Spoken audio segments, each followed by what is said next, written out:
quotes and just fire them out real quick. You just give a quick response. We don't need to do whole.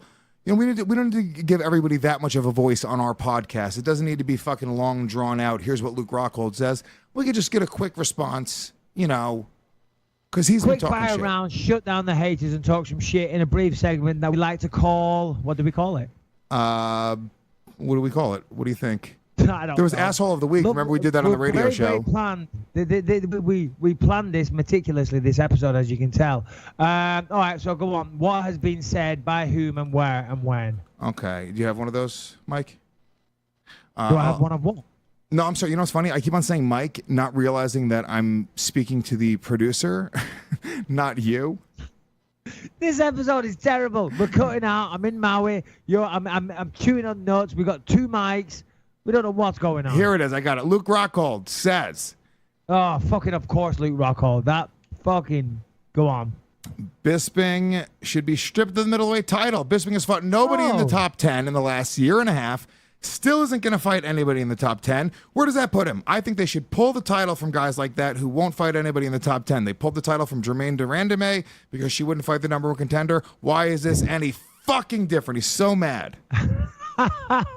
What do you have to say to that, Michael Bisping? Oh, my God.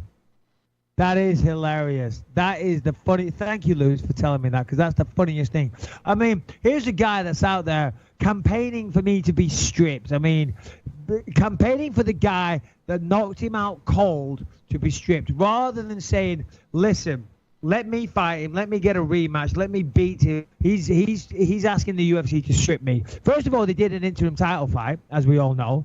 Now Robert Whittaker is injured. And I feel like I make this point all the time, but I accepted a fight against Yoel or Whittaker, Rockhold. They're both the number 1 and number 2 contenders, okay? And whoever won that fight was supposed to fight me. Whittaker won, and he's injured, so shut the fuck up. In the meantime, we're going to do a big money fight. I'm going to fight George St. Pierre. It's going to be great. Everyone's going to love it. It's going to be an awesome fight. And then I'm going to fight Robert Whittaker, who's the number 1 contender. It's not going to be you, Luke Rockhold, that got knocked the fuck out cold 3 minutes, okay? Your head was bouncing around like a fucking pinball machine, okay? You're fighting David Branch. I don't know who David Branch is. By all accounts, he's supposed to be a very tough fighter coming over from another organization, making his UFC fucking debut. Shut the fuck up. Go fight Billy No Name. Hopefully win. Get yourself back in the title talk, buddy. Don't sit out there talking shit from the sidelines. Oh, I feel like Michael Bisping should be stripped. Yeah, he hasn't fought anyone outside the top 10. I mean, that's pretty much how he talks. You're a joke. Luke Rockhold, you are a fucking joke. You are a vagina. If you got a problem, come and see me. All right. Speaking of Robert Whittaker, he says that his knee should be healed up in the next 8 weeks or so. Could have probably made a fight by the end of the year, but does not disparage you or the UFC for making the GSP fight. Anything on that? Yeah, well, Robert Whittaker is a level-headed, educated, intelligent man, as opposed to Luke Rockhold, who is a volatile, nasty, spiteful little human being who is on his period right now, by all accounts. No, I actually messaged Robert before the GSP fight happened. I sent him a message on Instagram. I said, hey, Rob, hope the knee's healing well. Do you think you'll be able to fight by the end of the year? And he said, yeah, looking like it. I said, okay, great. Best of luck with that. And it was all very civil, all very good. Rob's a decent guy. But, then the UFC came out with this George St. Pierre fight. So that's going ahead. Listen, that's November 4th. It's not that long away. And then me and Rob will get it on shortly after that. I mean, who knows? Maybe George St. Pierre and Rob will get it on after that. But I highly doubt it. But rest up, Robert. Hope you're healing well.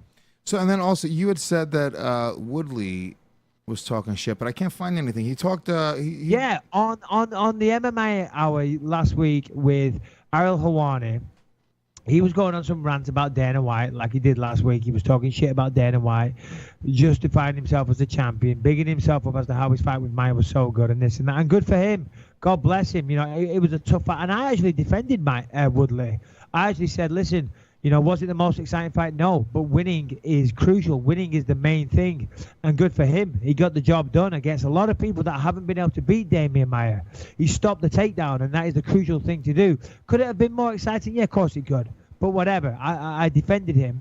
Then he went on Ariel Hawani's show and was saying, yeah, Michael Bisping, I ain't out here ducking everybody. I ain't out here faking a knee injury, is what he actually said. I ain't out here faking a knee injury and fighting people outside the top 10. And I was like, I was kind of scratching my head thinking, what is your problem? Listen, mate, just because everyone's, taking a dump on you right now, just because the crowd were booing, just because everyone was checking fucking Instagram whilst you were fighting, that ain't my fault, buddy. And don't throw shit at me to try and deflect onto you. So I was a little disappointed in Tyron there. Tyron's a good guy. We've got a good relationship.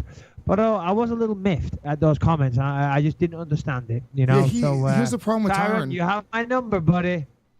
Yeah, it's almost like a thing where it's like, I think he gets emotional and then just like lets it go.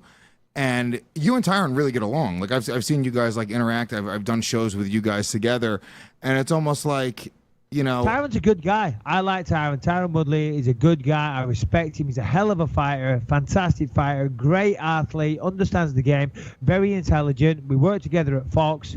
I've got nothing but respect for Tyron Woodley. Listen, and I don't hold it against him because it's hard. A lot of people that are listening to this, they don't understand, they don't realize. You go out there, you do a training camp, you give up your entire life. Well, to be honest, to get to this point, you've dedicated your entire life anyway, just to get to this point. Then you do a training camp, typically 8 weeks.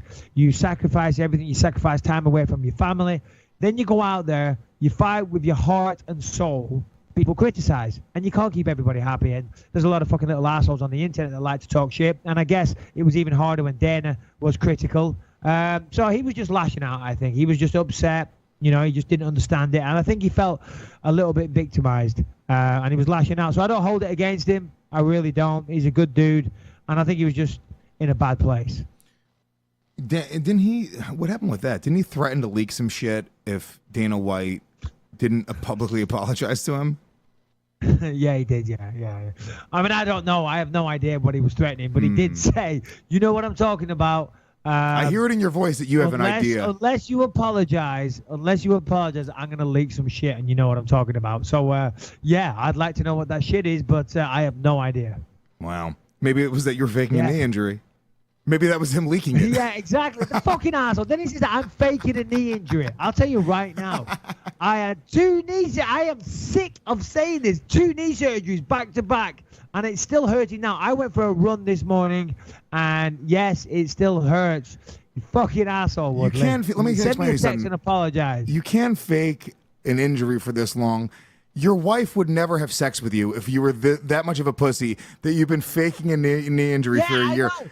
She's here, laid on the bed behind me now. And what kind of man would be sitting here on a podcast doing interviews? Exactly. Forget all the other shit. Right? I've got to look at my wife in the eye and be like, and she's like, Michael, there's nothing wrong with your knee. Why do you keep faking an injury?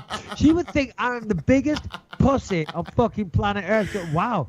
You really are scared of all these other fighters, aren't you? Shit. You're not the man I married. You're not the man I thought you were, okay? Your fucking kids wouldn't be able to look at you, little Lucas, be like, Dad. Callum would be disgusted with me. Callum would be disgusted because he's like a wrestler and he takes on competition all the time. I'm like, Dad, you make me sick. You make me fucking sick. Oh, shit. That's so funny. Your family won't talk to you because you've been faking an injury for the past year? You're pathetic. You should be ashamed to call yourself a Bisping. You're out here faking these knee injuries all over the place. Dad, everybody knows.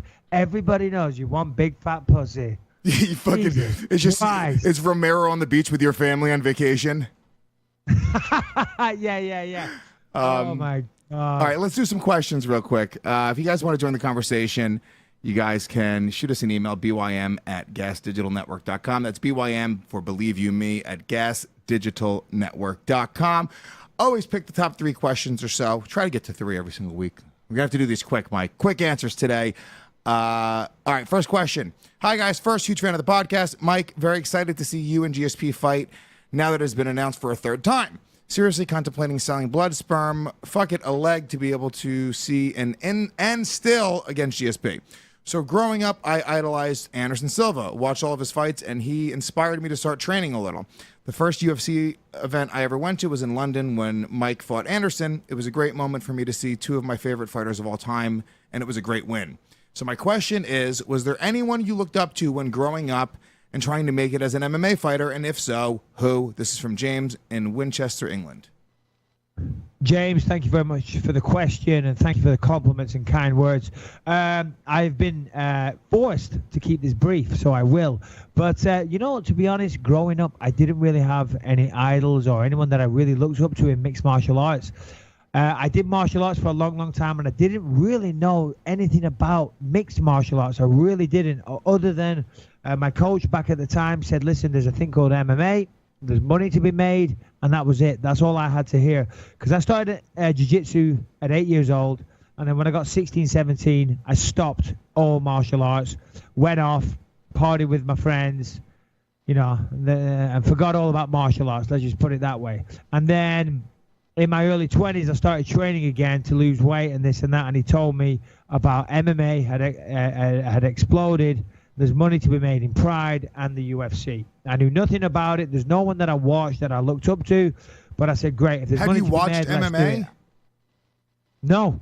Never even watched it when your coach brought it up to you. Like, you never seen an MMA fight in a ring or a cage? I'd seen a little bit of the UFC when it first came out in 1995. I watched a bit of UFC. I remember it was 1995 because I was in New Zealand for the Jiu-Jitsu World Championships. And some guy had a tape, so that's how I know it was 95. And that was the only time I'd seen it. And then I was like, yeah, sure, great. And I said to him, is it dangerous? And he said, listen, I'll never put you in a potential life-changing fight unless there's a life-changing check. And I thought, oh, wow, great, okay, let's do it. And, of course, the first professional fight that I had, which was 3 months later from hearing about MMA, I got paid £0 for, so that was bullshit from that coach back in the day. Huh. He was an absolute fucking liar. But I did end up making money in the long run. But as I say, I mean, it was 3 months from quitting work and starting training full-time before my first fight. But I did have an extensive martial arts background and a fighting background. So yeah. But to answer your question, in short, no. Because of that, there was no one that I looked up to or a career that I was trying to emulate. I was just trying to make money to feed my family.